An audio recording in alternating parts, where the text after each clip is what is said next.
Hello दोस्तों, मैं रवि मिश्रा आपका स्वागत करता हूं कॉमर्स 2.0 में। बिजनेस स्टडी का जो हम लोग वन शॉट रिवीजन कर रहे हैं ऑब्जेक्टिव का, वो उसमें आज अगला सीरीज है चैप्टर 4 का। चैप्टर 4 है आपका प्लानिंग। तो प्लानिंग में पहला ही क्वेश्चन है, तो हम लाइन से पढ़ रहे हैं, इसलिए ये पहला क्वेश्चन का मतलब है कि क्वेश्चन नंबर 54। पहला क्वेश्चन है planning is dash dash dash. Planning है क्या क्या है?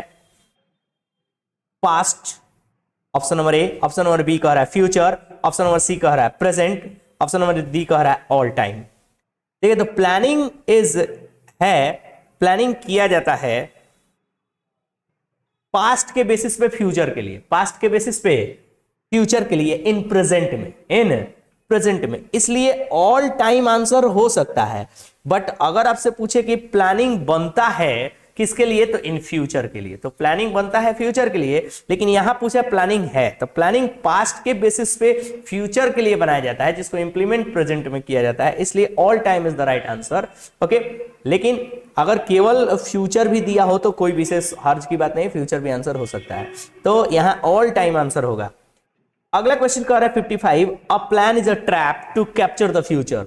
55 नंबर क्वेश्चन कह रहा है, a plan is a trap to capture the future, this statement is off. कह रहा है कि प्लान एक ट्रैप है, एक जाल है, plan to capture the future, future को कैप्चर करने का। ये स्टेटमेंट इज ऑफ, ये स्टेटमेंट किसका है? तो न्यूमैन का है, option number A. Option number B Hurley का है। ऑप्शन नंबर सी एलन का है। ऑप्शन नंबर डी टेरी का है। तो ये a plan is a trap to capture the future, ये स्टेटमेंट दिया था एलन ने। Option number C is the right answer. अगला क्वेश्चन है 56, बजट रेफर्स टू। बजट बताता है क्या? Planned target to performance, option number A. Option number B कह रहा है use of handing future activities. Option number C systematic allocation of resources. Option number D statement of expected results express in numerical terms. तो budget हम लोग economics में भी chapter जब पढ़ते हैं तो वहां भी बजट का डेफिनेशन पढ़ते हैं। यहाँ भी बजट होता क्या है? एक जब ऑर्गेनाइजेशन में कोई प्लान बनता है तो उसके लिए बजट बनाया जाता है, जो कि ऑप्शन नंबर डी सही होगा, क्योंकि कह रहा है कि statement of expected result, statement of expected, कितना उम्मीद है, expected result express in numerical terms, जो न्यूमेरिकल टर्म्स में जो रिजल्ट का उम्मीद है वो बताता है बजट। तो ऑप्शन नंबर डी सही होगा, option number D is the right answer. अगला क्वेश्चन देखते हैं 57, of all managerial activities planning is the option number A है बिगिनिंग। ऑप्शन नंबर बी है एंड। ऑप्शन नंबर सी है beginning and end both. Option number D है none of these. तो of all managerial activities, सभी managerial activities के लिए planning है beginning and end both. Option number C is the right answer, beginning and end both. तो option number C सही होगा। अगला क्वेश्चन कह रहा है प्लानिंग है, option number A goal oriented. Option number B objective oriented. Option number C mental process. Option number D all of the above. तो planning है, गोल ओरिएंटेड भी है, ऑब्जेक्टिव ओरिएंटेड भी है, मेंटल प्रोसेस भी है, all of the above. Option number D is the right answer. अगला question कह रहा है 59, अ गुड प्लान इज, एक गुड प्लान एक अच्छा प्लान है। Option number A expensive. Option number B time consuming.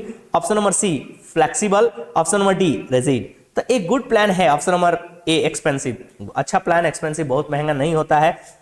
Option number B time consuming, time भी consume नहीं करता है। ऑप्शन नंबर सी फ्लेक्सिबल होता है, अच्छा प्लान फ्लेक्सिबल होता है, रिजिड नहीं होता है। अगला क्वेश्चन कह रहा है question number 60, which of the following is not a limitation of planning, इनमें से कौन प्लानिंग का लिमिटेशन नहीं है?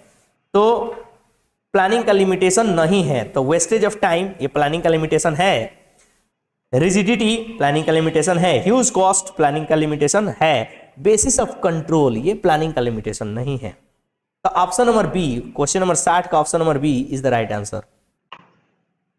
अगला क्वेश्चन देखते हैं हम लोग 61, planning is the function of management. Planning is the function of management, planning management का कौन सा फंक्शन है? ये तो पहले चैप्टर में भी पढ़े थे, क्योंकि हमारा फंक्शन ऑफ मैनेजमेंट 5 होता है, जो कि कुंटर्स एंड ओडोनेल ने दिया था, POSDC। ये न्यूमेरिक्स याद रखें आप सभी लोग, क्योंकि P stand for planning, O stand for organising, S stand for staffing, D stand for directing and C stand for controlling. तो प्लानिंग मैनेजमेंट का प्राइमरी फंक्शन है। Option number A is the right answer. अगला question कह रहे हैं, अगला question है 62 कह रहा है planning is based on dash dash dash, planning is based on dash dash dash, planning based है। देखिए यहां क्वेश्चन दिया हुआ है प्लानिंग बेस्ड है, प्लानिंग आधारित है, पास्ट के लिए, फॉरवर्ड के लिए, फ्यूचर के लिए, ऑल ऑफ दिस। तो planning is based on future. Planning किस पे बेस्ड होता है? फ्यूचर पे। देखिए planning is based on future के लिए बेस्ड नहीं होता planning is based on past के बेस्ड पे फ्यूचर के लिए बनाया जाता है। सॉरी, इसके लिए ये planning is based on past के बेस पर फ्यूचर के लिए प्लान बनाया जाता है। तो ऑप्शन ए सही होगा। प्लान तो फ्यूचर के लिए ही बनाया जाता है, लेकिन किस पे बेस्ड पूछ रहा है क्वेश्चन, तो planning is based on past. लेकिन प्लानिंग बनाया जाता है किस कब के लिए? फ्यूचर के लिए, पास्ट के बेसिस पे। तो क्वेश्चन पूछ रहा है कि प्लानिंग इज बेस्ड ऑन तो डैश डैश डैश। तो प्लानिंग किस पे बेस्ड होता है? पास्ट के एक्सपीरियंस पे बेस्ड होता है। तो पास्ट में जो मैनेजर एक्सपीरियंस करता है उसी के बेस पे फ्यूचर के लिए क्या बनाता है? प्लानिंग बनाता है। तो यहाँ प्लानिंग इज बेस्ड ऑन क्या होगा? पास्ट, यानी कि option number A is the right answer. अगला क्वेश्चन कह रहा है dash dash dash is the method which complete work.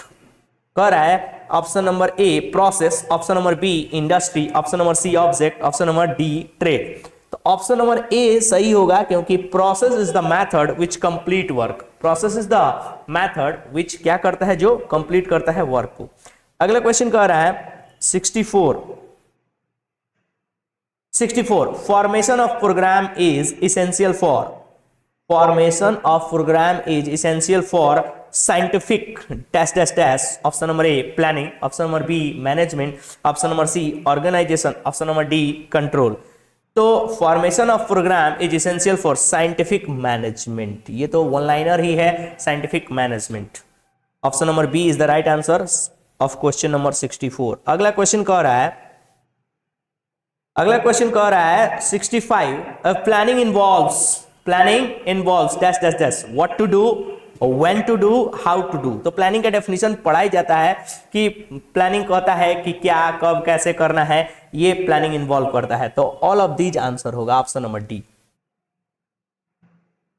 Planning होता ही है, इन्वॉल्व करता है कि फ्यूचर में क्या करना है, कब करना है, कैसे करना है, यानी कि आंसर होगा option number D, all of these. अगला क्वेश्चन कर रहा है according to George R Terry the type of planning are. George R Terry के अनुसार प्लानिंग कितने तरह के हो सकते हैं? Option number A 8, option number B 6, option number C 4, option number D 8। तो जॉर्ज आटेरी के अनुसार प्लानिंग होता है 4 तरह का। ये हम लोग पढ़े हुए थे चैप्टर्स में कि प्लानिंग, जॉर्ज आटेरी ने बताया था कि प्लानिंग 4 तरह का होता है। अगला क्वेश्चन है अ गुड प्लान इज, अच्छा प्लान क्या एक्सपेंसिव होता है? Option number A, option number B time consuming होता है, ऑप्शन नंबर सी फ्लेक्सिबल होता है, ऑप्शन नंबर डी रिजिड होता है। तो एक अच्छा प्लान एक्सपेंसिव नहीं होता है, टाइम कंज्यूमिंग नहीं होता है, फ्लेक्सिबल होता है। Option number C is the right answer. और रिजिड तो होता ही नहीं है अच्छा प्लान। रिजिड माने जैसा है वैसे ही, माने उसमें कोई चेंजिंग नहीं हो सकता है। नहीं, एक अच्छा प्लान एक फ्लेक्सिबल हो सकता है, जैसे चाहे अकॉर्डिंग टू सिचुएशन उसको बनाया जा सकता है। तो चैप्टर नंबर 4 में यहीं तक ऑब्जेक्टिव है आपके बुक में। आज यहीं रहने देते हैं अभी क्लास, फिर नेक्स्ट क्लास में देखते हैं कि आपके लिए और अगला वीडियो कब बन सकता है। Thank you.